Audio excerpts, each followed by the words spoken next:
Welcome to Sports 101, the sports show that discusses sport beyond the X's and O's. Here at Sports 101, we like to expand our conversation to include the history, past, and history in the making of the game. We also look at sport from a people, places, and cultural perspective. I am Jamar Harp, your host for Sports 101. Be sure to follow me at Coach_Hart412 on Twitter.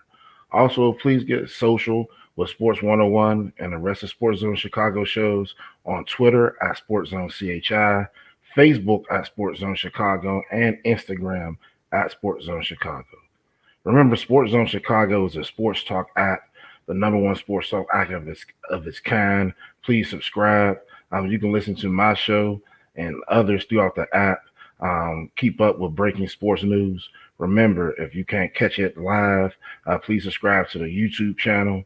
But more importantly, download the Sports Zone Chicago app. You can watch all the shows on the app. You can find our app on the iTunes, Google Play, and Amazon stores. Now, Chicago, let's get ready for today's episode. Today, we'll be talking about I Love, Jackson State football, and the Southwestern Athletic Conference. This is a whole near and dear to Chicago because, as you know, with the great migration of the early 1900s, a lot of people from Mississippi moved to Chicago for, labor in the factories. Hence the pivotal riot happened down at the water. So there's a cultural tie between Mississippi and the city of Chicago. So right now, everyone is trending about Jackson State and its new head coach, Deion Sanders. Why are they making headlines? Deion Sanders, in just a short amount of time since his hire, they secured in the early signing period. There's another signing period yet to come, still in February. But as of right now, they secured the best class in HBCU history. That's a signing class, no transfers. These are people that are actually signing to come in. This year, it's the top ranked class out of all FCS. And if you don't know about college football, in 1978, Division One was split into two divisions, 1A and 1AA, now known as FCS. The difference is mainly scholarships, where one gets more scholarships than the other, and then the TV revenues or a byproduct that we'll talk about a little later. But this is the top ranked class in all of FCS, and it's a top 40 FBS class, and this is per ESPN and 24/7 Sports. So all this is remarkable in a short amount of time. But if you don't know, who is Jackson State and what is the SWAC conference? So let me just tell you a little bit about the SWAC conference. The SWAC is down to the Southwestern Athletic Conference. The SWAC conference is headquartered in Birmingham, Alabama, and it's a HBCU Division One conference. Again, that compete on the FCS level. The SWAC conference is the biggest attendance drawer in FCS and has so been since its inception in 1978. They lead all FCS conferences in attendance, and this is between again, the FCS schools that the differ between scholarships, FBS or the bowl subdivision Power Five has 85 scholarships.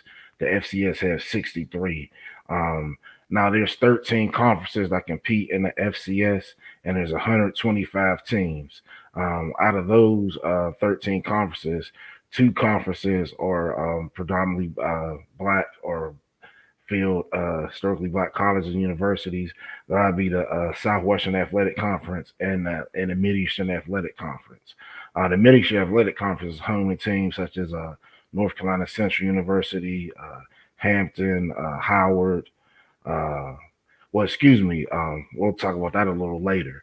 Those are some historic teams, but we'll dwell on that into a second. But again, Deion Sanders is making history. Through this and through this history, he's just kind of added on to it, actually. So again, looking at this, their numbers are so big because again, the SWAC is headquartered obviously in what they call the Deep South, and it's still kind of segregated. So even though the SEC draws large numbers every week, for example, you can be in Baton Rouge, Louisiana, and LSU will have a home game, and it might be, 60, 70,000 people out there, but going straight up the road towards, Scotlandville, where Southern is, it may be additional 40 or 50,000 people. So there's that duality all throughout the region where the SWAC is located, again, due to racial prejudices suffered throughout African Americans' duration in this country who still continue to live in the South. So that kind of leads to these large attendance numbers that the SWAC have. Also, we talked about the two FCS conferences. There's two Division II conferences that compete that are primarily historically black colleges and universities.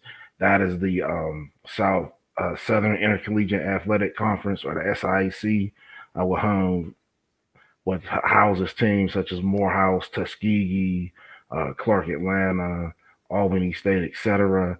And then the CIAA, or the Central Intercollegiate Athletic Association, now more known for its basketball. However, it's a pioneer in football, as CIAA teams actually played in the first college football game of historically black colleges. So the first HBCU football game ever played was December 27th, 1892, between Biddle Institute, who is now named Johnson C. Smith University, and Livingstone College, my current employer. Again, I'm a football coach there, who on the staff who was, primed to win this Southern Division Championship once we start playing in the fall. So again, there's a lot of history in black college football that people really are not aware of. That Deion Sanders, through his hire at Jackson State, is bringing a renaissance back. You got to remember, during segregation, these athletes weren't allowed to play at the majority institutions.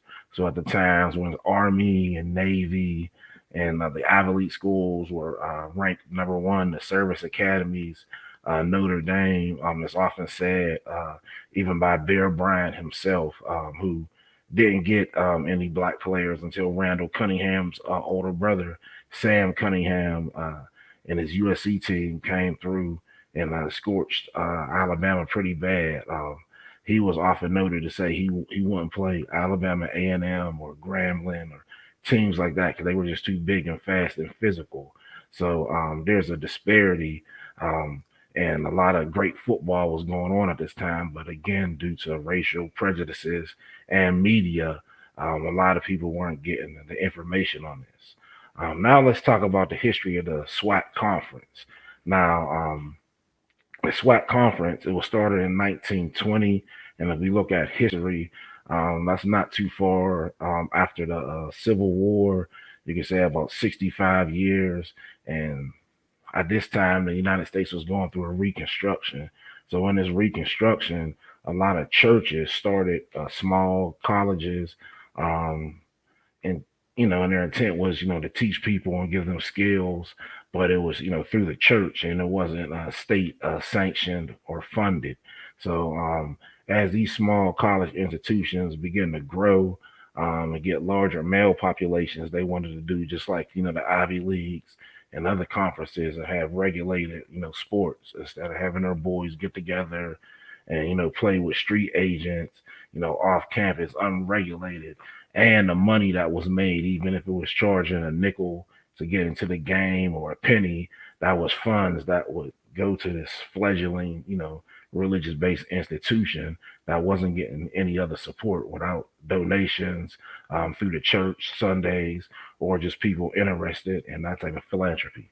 So in 1920, there were 6 religious institutions in Texas that met in Houston to form the Southwestern Athletic Conference. Now, these original institutions were Bishop College, Paul Quinn College, Prairie View A&M, who is still a member, Texas College, and Wiley College. Again, these founded institutions, majority of them religious. Prairie View, you see, they were based in agricultural and mechanical studies, so they became a part of the Texas A&M system. within Texas. So they resort some of that agriculture money because they're again they're in a Texas A&M system. Any school with an A&M will get that same money that Texas A&M will get, except on a smaller scale. Um, so these religious institutions they couldn't keep up once these state institutions popped up, such as your Jackson States and your Alcorns and Gramblin's and Southerns. Um, they couldn't compete because the enrollment was growing faster at these schools because it wasn't religious based. So there wasn't a lot of restrictions. If you know anything about black colleges, there's a dichotomy in it where you have your United Negro College Fund schools, which are often religious based, very strict. Um, the schools are in the fundraiser or in the telethons on TV, where it's still very traditional. They don't have any mixing in regards to dorms, um, religious convocations every week versus the state funded institutions that look more like your predominantly white institutions in regards to infrastructure, because they get state funds, their size, and the relevancy of the buildings as they strive to keep up with, again, the predominantly white institutions to look as modern as they can to entice students. So these schools um, couldn't keep up with that, so they end up dropping out the conference, one by one. And again, a lot of these schools now are United Negro College Fund schools, and currently the present day SWAC again is all state funded schools.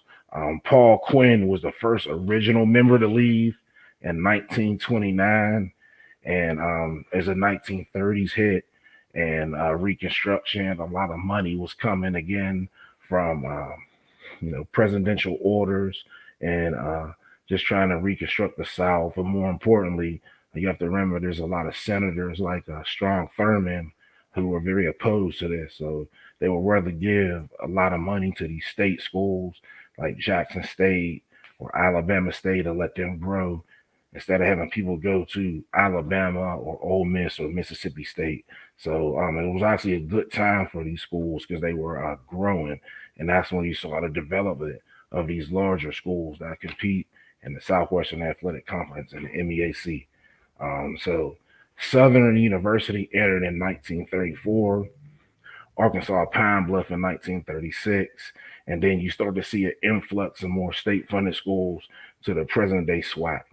Now, another interesting fact is a lot of the original members, again, that are religious funded, they end up moving to the NAIA and becoming members of the Red River Conference.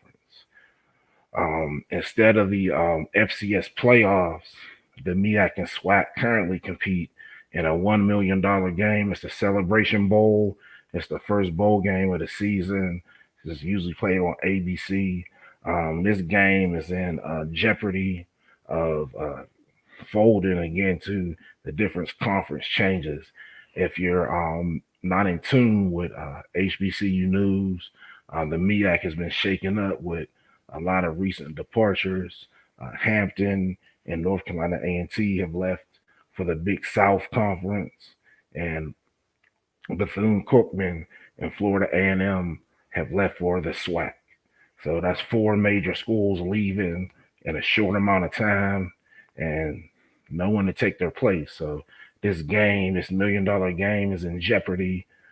Some say the MEAC conference is in jeopardy, but again, uh, this is just the going ons, and this is one reason the SWAC and the MEAC didn't compete in the FCS playoffs. Another reason is seeding. Besides Florida A&M, who in the early 90s they won a FCS championship, and then one time they went to the Final Four. Usually teams in the MEAC didn't do very well. The SWAC won 10 teams because after their SWAC championship, they were playing the Bayou Classic, which is a big money game for them on NBC. But the MEAC teams would always get a 16 seed and play the number one school, regardless of their ranking, or they could have been undefeated in their conference. So that's how the Celebration Bowl came about. Um, Again, now let's look at current SWAC membership. With these new teams, the SWAC has again realigned into two divisions. Now the new Eastern Division is Alabama A&M, Alabama State, Bethune-Cookman, who will start playing in 21. Again, that's a new team from the MEAC. Florida A&M, another entry from the MEAC. Jackson State, and Mississippi Valley State. The new Western Division is Alcorn State, Arkansas Pine Bluff, Grambling State, Prairie View A&M, Southern, and Texas Southern. Now, when you look at this, the hire of Deion Sanders is also impacting these schools as well because there's more and more athletes that were considering FBS schools in football that are looking at FCS programs. Coach Don Hill Ely at Alabama State has a program that is of interest of some people. One of the new up and coming rising coaches that we'll talk a little about later, Vincent B. Dancy. Him and his staff work tirelessly with less than half of what other people have. And he's in the mix for a lot of great players. Again, he's one of the up and coming coaches that we'll talk about later. Now let's talk about the SWAC in regards to its NFL Hall of Famers. Again, up until the 1980s, the SWAC was a dominant place to get, black athletes because even after integration, a lot of athletes still did not want to go play for predominantly white institutions, again, to the nature of the racial climate in their particular areas and the knowledge of if I want to make something big, I want to make my own school big. Unfortunately, for the historically black colleges and institutions, with the advent of cable television and streaming of sports coinciding with the exodus of black players from historically black colleges and universities in the 80s, led to increased monetary gains so they can build mega stadiums and facilities that in turn in the 90s and early 2000s would entice players away from historically black college as a primary choice for their collegiate education. So before that, again, this was the prime source for athletes. So I'm just going to give you a few names of some. These are NFL Hall of Famers. Now there's tons of more people from the SWAC and the MEAC that have played in the NFL, but this is just a small list of SWAC Hall of Famers. Again, this show was about the SWAC in Jackson State. So from Jackson State, you have Lim Barney, Hall of Fame cornerback, Mel Blount from Southern, a lot of Grambling people, Willie Brown, Buck Buchanan, Willie Davis, Ken Houston from Prairie View, Charlie Jr. from Grambling, Deacon Jones, Jerry Rice from Mississippi Valley State, Walter Payton, Jackie Slater from Jackson State, John Stallworth from Alabama A&M, and Coach Emmett Thomas from Bishop College. Coach Emmett, I got to know him. I did an internship with the Atlanta Falcons. He was a D-back coach at that time, and we got our hair cut together at Sugarloaf, and got some interesting stories. He was an NFL vet, so hats off to you, Coach Emmett. SWAC was also a leader in football innovation. A lot of people don't know that the San Francisco 49ers, they owe all of their success to Archie Gunslinger Cooley and Mississippi Valley State. Here's a picture of Coach right here. He called himself a coaching cowboy. He was from Laurel, Mississippi, and he was the innovator of Bill Walsh's offense. If you ever read Bill Walsh's book, he explicitly says that he took all his passing concepts from Archie Gunslinger Cooley. Coach Cooley invented the West Coast and the spread offense. He used wide receivers and running backs more than tight ends. He made the no huddle prominent in college football at the time. He was stacked, triple stacked, put four receivers stacked. He would do a lot of innovative things with offensive line spacing, and he was basically running a modern game in the early 80s. Again, Bill Walsh adopted this style in the 1990s. the San Francisco 49ers with their passing game. And his two-star players were Willie Satellite Totten, who was a current quarterback coach at Mississippi Valley State, and his receiver, Jerry Rice. So here's a picture of the Satellite Express, which is Willie Satellite Totten and Jerry Rice, or Jerry World Rice. He caught everything in the world. Um, they were a great duo in the SWAC. One of the great duos, you got both Air McNairs at Alcorn, a lot of great quarterbacks from Grambling State, um, Rip Reed, obviously Doug Williams, Shaq Harris, Bruce Eugene, a lot of great quarterbacks. Um, the SWAC is also developing intellectual capital. Um, it's home to a lot of great young and up and coming head coaches and administrators. We have to remember there's a critical need for representation in coaching as well as administration. So please encourage young people to do this. This is a great field. There's a lot of programs that even the SWAC offers. Um, my master's degree program at Grambling State University is the only program that's actually sanctioned by the North American Society in Sport Management. Is an actual master's degree in sport management. Oftentimes you'll see kinesiology and different names mixed in, but this is actually a sport management specific program where you get sport business training. So it's one of a kind. So please check that out. Um, the first young up and coming SWAC administrator I'd like to talk about again is Vincent B. Dancy. Here's a picture of Coach Dancy right here. Coach Dancy is the current head coach at Mississippi Valley. He's a former standout player at Jackson State University. He was all SWAC. He went on to coach for them, won the SWAC championship coaching with them, moved on to be a defensive coordinator at Payne College, was a D-backs coach at Mississippi Valley under the legend Rick Comagee, and then was awarded the job. So Coach Dancy is the head coach at Mississippi Valley.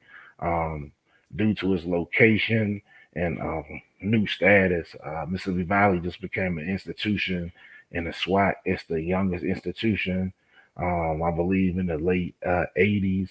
And due to the location in the Delta region, there's not a lot of sponsorship.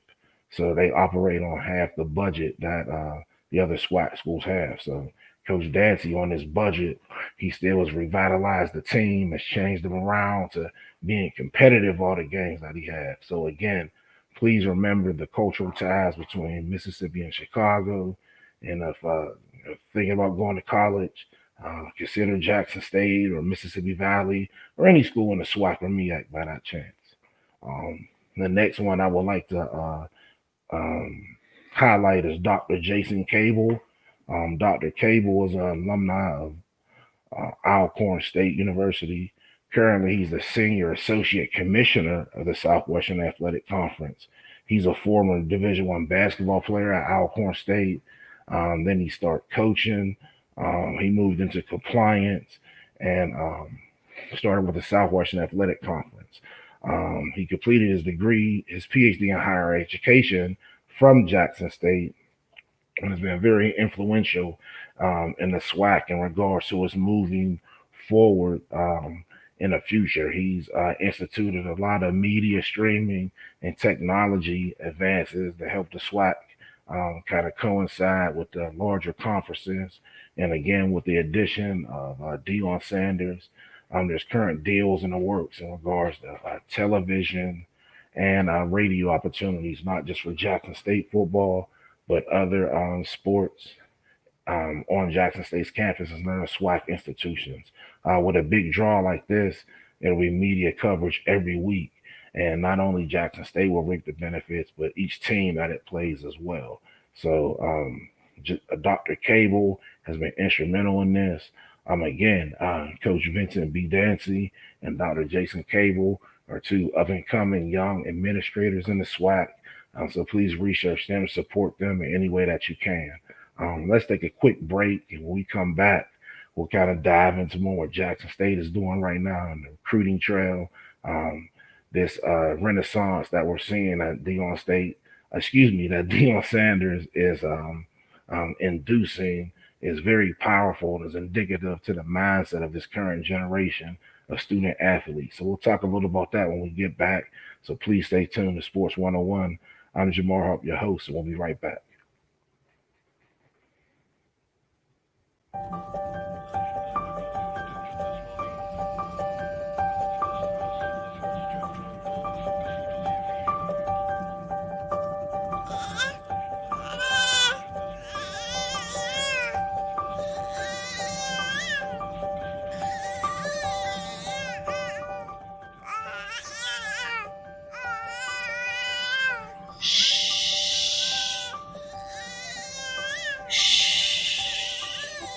Compassion, noun.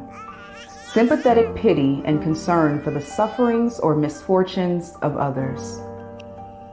We're all born with it. It's in us. Don't believe me?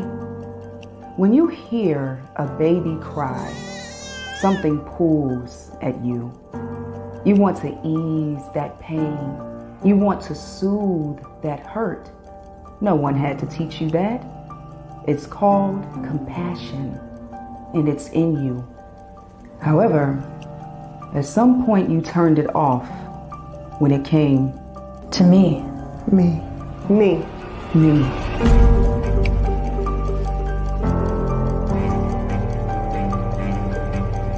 The cries of my soul have gone unheard, but today, you will hear me. My heart has wailed a melody loud enough to shatter your ears, and you ignored me. But this week, you will hear me. This body has beat the drums of anguish, only to be silenced. But this month, you will hear me. This year, This decade, This century, I will be heard, and you will be the one to hear me. and when I am finally heard, Show compassion. show compassion. show compassion. Remember, it's in you.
Welcome back.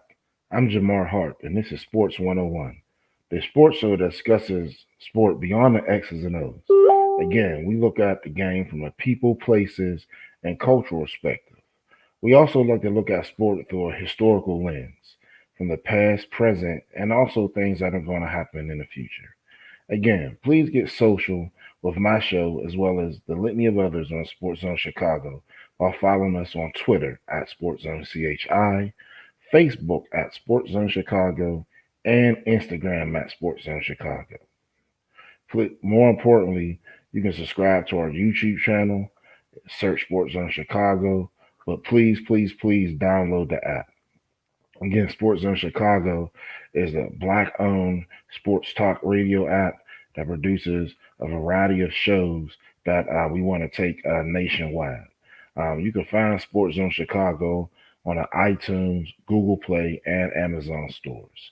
I want to also give a thanks to super producer Ivan Varga for helping me out today. Thank you so much, Ivan. Um, Again, it's the if you look at the way Tony Reali ascended through ESPN, um, pretty soon you'll see Ivan Varga on national media. His great sports knowledge and has the information of operation behind the scenes. So, starting to making Ivan Varga, everyone. Um, Again, we talked about Jackson State, what they're kind of doing right now, the history of the SWAC conference and what was done in the past. But now, let's really look at this institution of Jackson State and kind of see, who they are. Remember, again, there's a strong tie between Chicago and Mississippi due to the Great Migration of the early 1900s. So if you ever wanted to go to any one of these schools or any SWAC school, it'd be great to check out. Again, you got young head coaches such as Vincent B. Dancy that could use the support of the city of Chicago for funding. Again, he operates on half funding that these giant schools do. The state of Mississippi has three schools in the Southwestern Athletic Conference. Jackson State, which is the flagship school, is a very huge in Jackson, Mississippi, urban campus. Alcorn State, which is located in Norman, Mississippi, more rural setting. It's based in agriculture. They actually have farm animals on their campus. And then the youngest, Mississippi Valley State, which is located in the Delta. The Delta with the cotton plantations drying up. There's not a lot of business or infrastructure, so the sponsorship opportunities are limited, and obviously, with it being a smaller school, the revenues aren't the same as the other two, as well as other members. So, City of Chicago, get behind Coach Dancy. One of you big businesses, adopt the football program at Mississippi Valley State. Please contact Coach Vincent B. Dancy. He needs your support. Um, Now let's talk about Jackson State. Jackson State has always been a top tier SWAC institution since joining the conference. So again, Deion Sanders' presence, he's invoking a renaissance of what Jackson State used to be, which is good. And I think more people should know this. It was a great institution that put out a lot of great players. Jackson State is the fourth largest school in Mississippi. It currently has 11,000 students. They play their home games in Mississippi Veterans Stadium. Here's a picture of their home stadium right here. Now, this stadium seats 64,000 people. So they have a very large stadium that can compete with a lot of the big boys. Obviously, it doesn't have the press boxes. And once you see the picture, it's just a nice oval, but it lacks the modernization of some other stadiums that seat 64,000, such as luxury press boxes and things of that nature. But those are the things that the athletic department is working on through additional revenues being gained with the hire of Deion Sanders. Veteran Stadium, again, sometimes it serves as an alternate home for Ole Miss and Mississippi State games. The largest games in Veteran Stadium's history in 1981, Ole Miss played Arkansas, and they had a total of 63,522 fans, which, an SEC game, it wasn't the SEC in the 80s or the Southern Conference, where there are two SEC teams, so you would expect 63,000. But that wasn't the most attended game. The most attended game was in 1984. Obviously, this is the Satellite Express era, which is Willie Satellite Totten and Jerry World Rice. Mississippi Valley played Alcorn State there. This is the two biggest black schools. Two of the black schools in Mississippi that are competing in the SWAC. The biggest are Jackson State and Alcorn State. But Mississippi Valley played Alcorn State in November of 1984, and that was the largest game in Veteran Stadium. Again, Veterans Stadium hosts games by Ole Miss and Mississippi State. And as you can see, Jackson State, sometimes Mississippi Valley. And that game had 64,308 people. So they outdrew the SWAC in attendance. So again, oftentimes this is due to the historical oppression that these people have, faced. I've worked in Mississippi several times, and I've had a coworker actually tell me that one of his uncles, um, got. And I said, "Well, what do you mean?" He said, the Klan got one of my uncles." It's still volatile in certain areas down there. So you see a strong allegiance to the SWAC. At the games, um, it'll be 5 to 7 things going on. It might be a chopped cooking uh, presentation, a dance show, uh, a gospel show, comedy, a lot of things going on in the game at the same time. So again, there's a lot of things that draw these people to these schools, and they've been going historically. Often their third or fourth generation family members have attended SWAC schools, so the legacy is strong, and particularly in football. If you look at the new additions with the former MEAC institutions, Bethune-Cookman and Florida A&M, it's now really a super conference. So again, you have teams from Florida to Texas trying to get BCS athletes to compete with Jackson State. So Deion Sanders is not only making Jackson State better, but the Southwestern Athletic Conference better as well. So um, it's just so many ways that he's adding value. Um, Jackson State has over 100 NFL alumni, 51 All Americans, 36 Player of the Year winners, and 4 NFL Hall of Famers. Lynn Barney, here's a pic of their Hall of Famers. In this picture is Lynn Barney, Walter Payton, Robert Brazile, and Jackie Slater. All of these people played at Jackson State. You see Jackie Slater, the offensive lineman, Robert Brazile, Dr. Doom, the linebacker, Sweetness, Walter Payton, and Lynn Barney, the defensive back. Those are all 4 Jackson State Hall of Famers and All Americans who made the NFL Hall of Fame. Um, Fun fact, a lot of people don't know is again, a lot of this stuff with the predominantly white institutions getting black players is recent. So within the last 40 to 45 years, that just happened.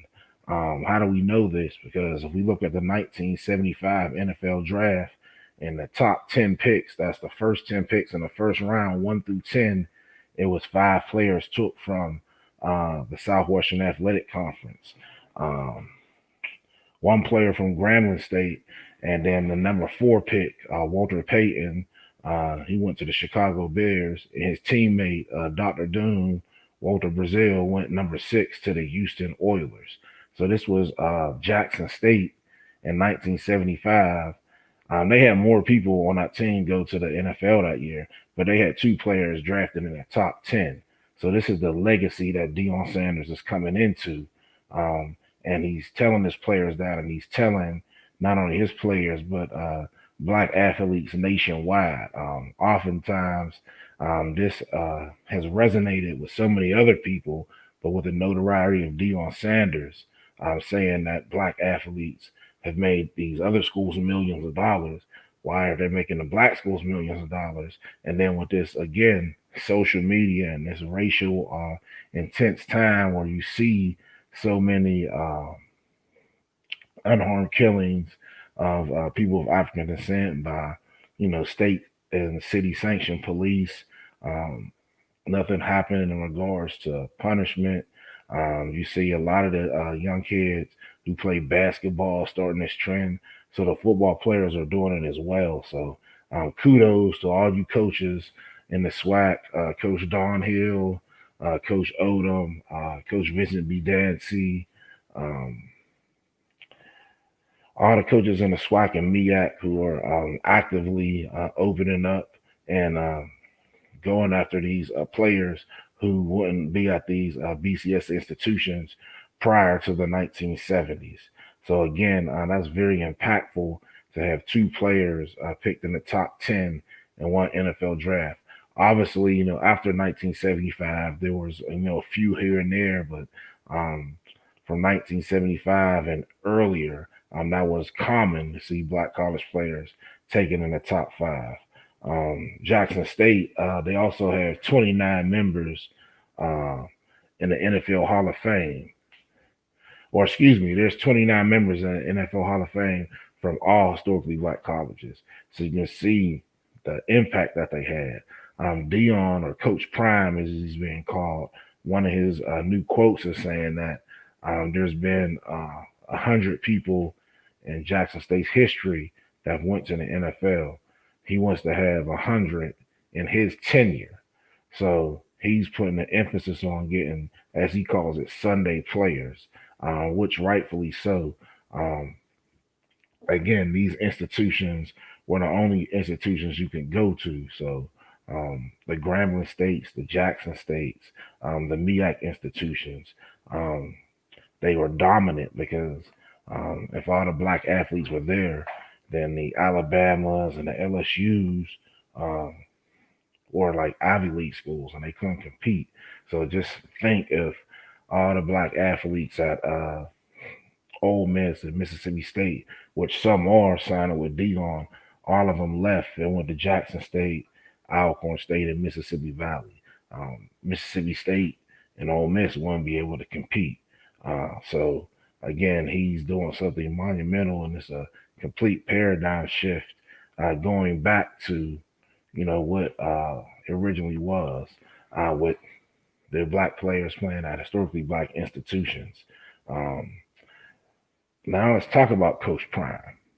Deion Sanders, or Coach Prime, was hired this November as Jackson State's 21st head coach. Deion obviously is a All Pro cornerback, NFL Hall of Famer. Um, some say, including me, that he's the best corner of all time. Was a great baseball player and sprinter. Outside of the NFL, he got into coaching, and he was a former offensive coordinator at Trinity Christian High School in Texas, where he coached his sons, and Prime Academy. Um, Deion Sanders stated God led him to this opportunity, and that it was time for him to let the world know that the black players should come back to black colleges and make them millions of dollars.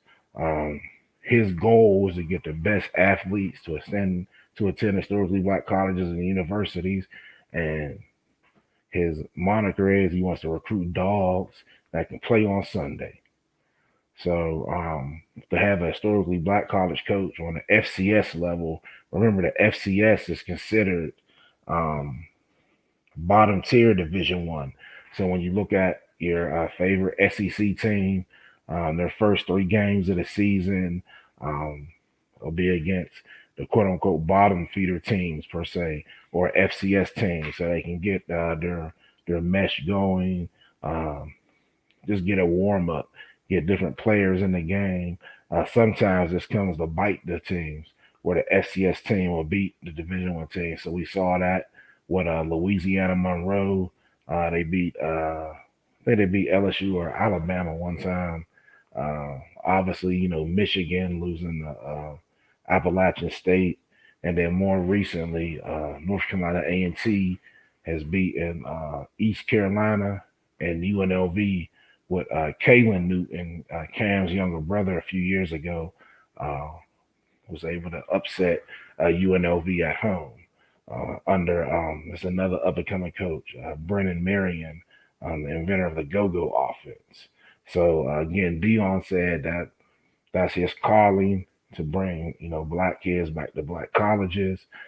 He noticed the monopolization of funds since integration, and said it wasn't right that you didn't want the black players at first, and then once you got them, you're making all this TV money off of them, with millions of dollars, and the black schools have fell to the wayside, and the black players don't want to go to them anymore. So he's going to change that and change the perception. And his goal is to have Jackson State play Ole Miss or Mississippi State and win.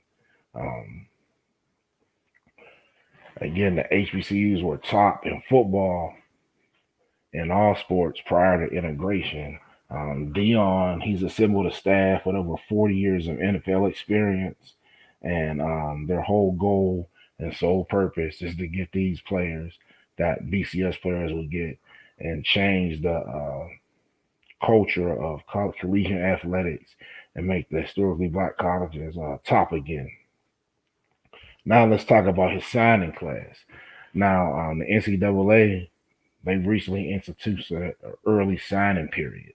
So normally the signing period would be in February, but now there's an early signing period. Now he still has a few more players to sign because again, the next signing period is in February.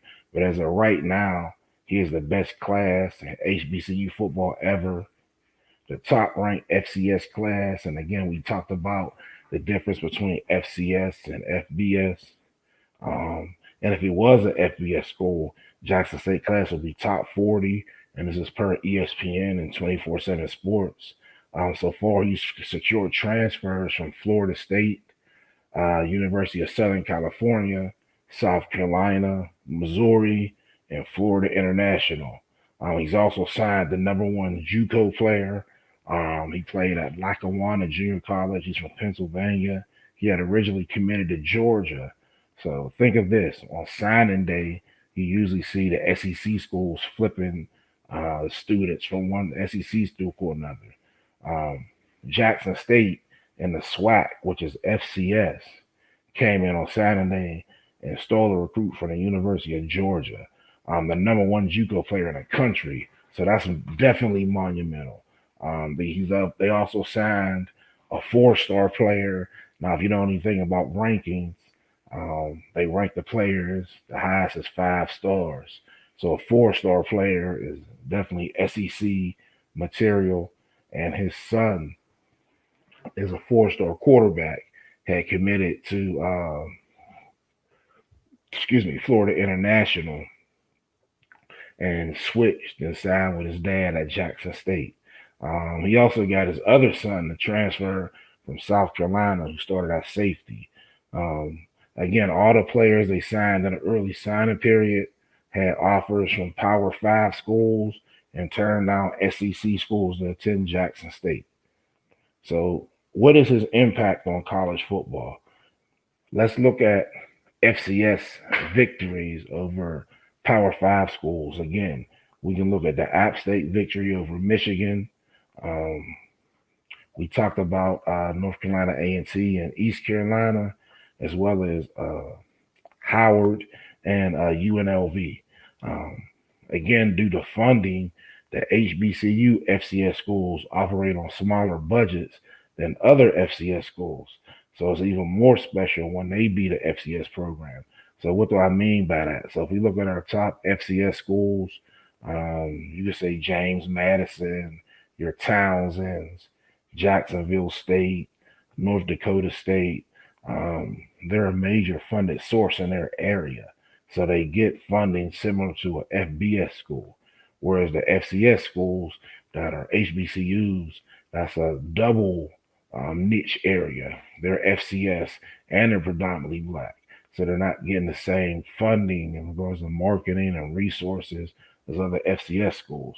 For them to beat a BCS school such as the Howard win over UNLV and the North Carolina A&T win over East Carolina, to me is more monumental than the Appalachian State win over Michigan for the funding reasons that I eloquently stated.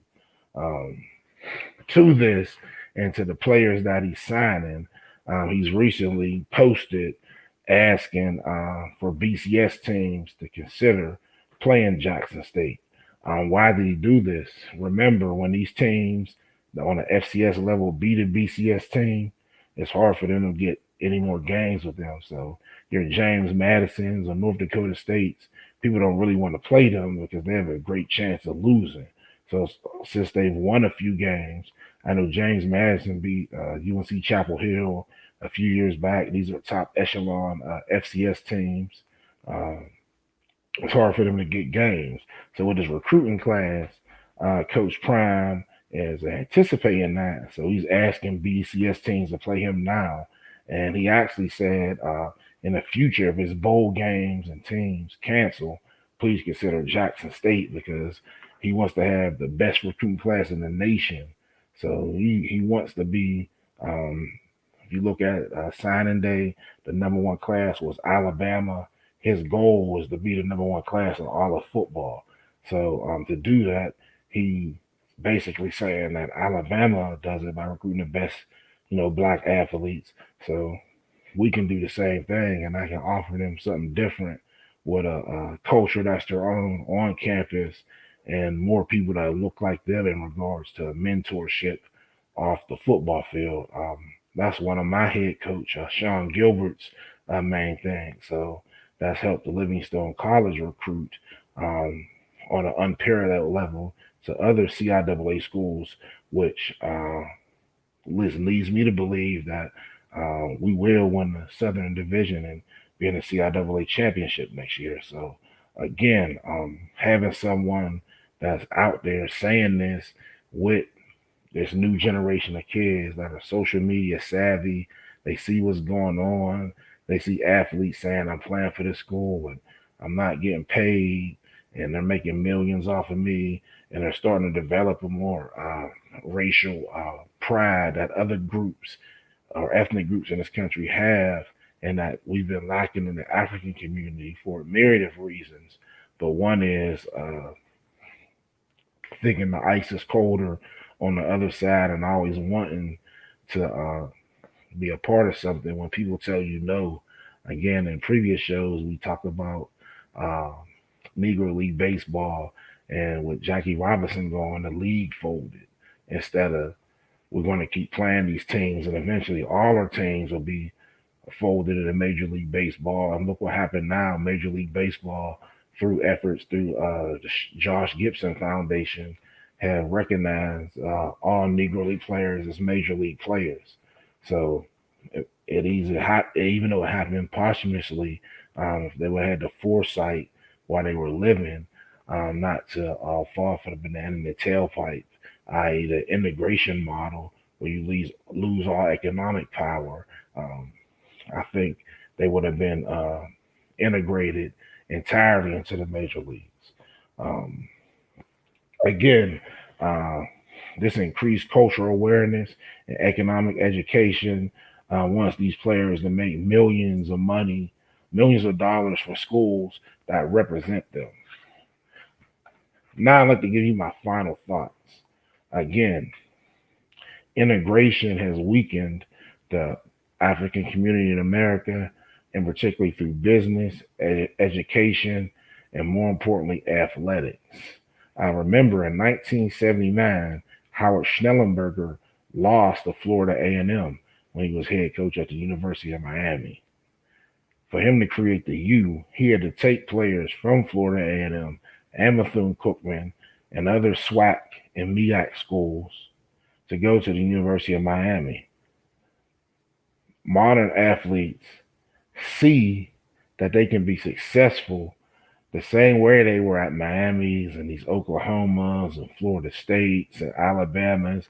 They're starting to see they can have that same success, especially with the NCAA now voting on rules for monetization of your individual likeness. So I could go to a FCS school and be the top dog and get sponsored by a car dealership and do $10,000, autograph signings.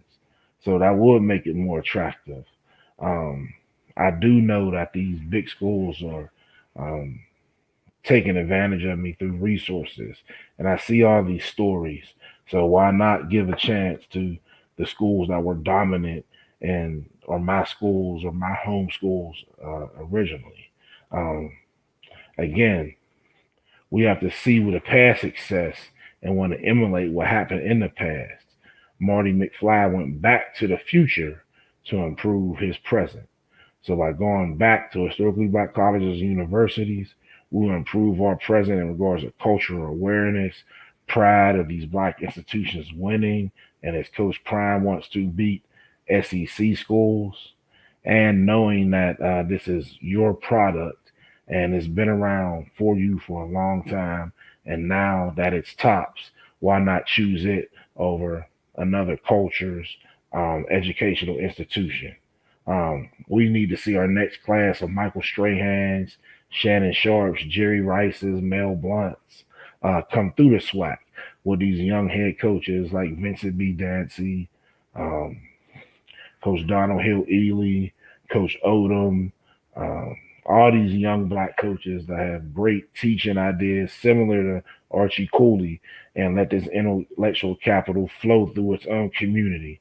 Um, as these players come, these coaches will want to stay as well too.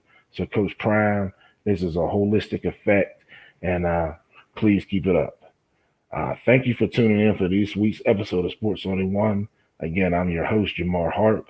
Please be sure to follow me on Twitter at Coach_Harp412, and make sure you get social with this show and all the SportsZone Chicago shows. Follow us on Twitter at SportsZone CHI, Facebook at SportsZone Chicago, and Instagram at SportsZone Chicago. Subscribe to the YouTube channel, SportsZone Chicago, but more importantly, download the SportsZone Chicago app via the iTunes, Google Play, and Amazon stores. Thank you for your time. Please support historically black colleges and universities. Please support the Mid-Michigan Athletic Conference. Please support the Southwestern Athletic Conference. Remember, support Coach Vincent B. Dancy at Mississippi Valley State. Underfunded Chicago businesses, please adopt Mississippi Valley football. Thank you for your time. I look forward to talking to you next week.